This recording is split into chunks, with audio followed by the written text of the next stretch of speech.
কোনো এতিমকে ঘাড় ধাক্কা দিয়ে কোনোদিন বের করে দেয়া যাবে? ভিক্ষুককে তাড়িয়ে দেয়া যাবে? আর সব সময় প্রশংসা করতে হবে কার? এই সূরাতু আদ-দুহার সেন্ট্রাল থিম হচ্ছে হতাশ হবেন না। কথা বলেন, হতাশ হবেন না, নিরাশ হবেন না, ভরসা রাখুন কার উপর? মনে থাকবে আমাদের একমাত্র ভরসা কে? বিপদ থেকে উদ্ধার করতে পারে কে? অসুস্থরে সুস্থ দিতে পারে কে? নিঃসন্তানকে সন্তান দিতে পারে কে? মুমিনদের জন্য বিজয় দিতে পারে কে? এজন্য আমাদের সবসময় ভরসা থাকবে কার উপর? মুমিন কখনো হতাশ হয়? কথা বলেন।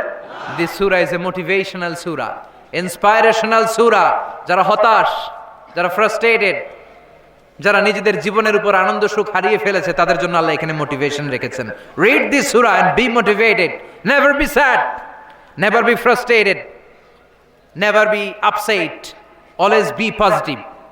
আল্লাহর উপর ভরসা রাখুন, আল্লাহ আপনার সব সমস্যার সমাধান করবে, ঠিক কিনা? আল্লাহ আমাদের সবাইকে কথাগুলো বুঝার ও আমল করার তৌফিক দান করুক। আমরা পড়ি আমিন।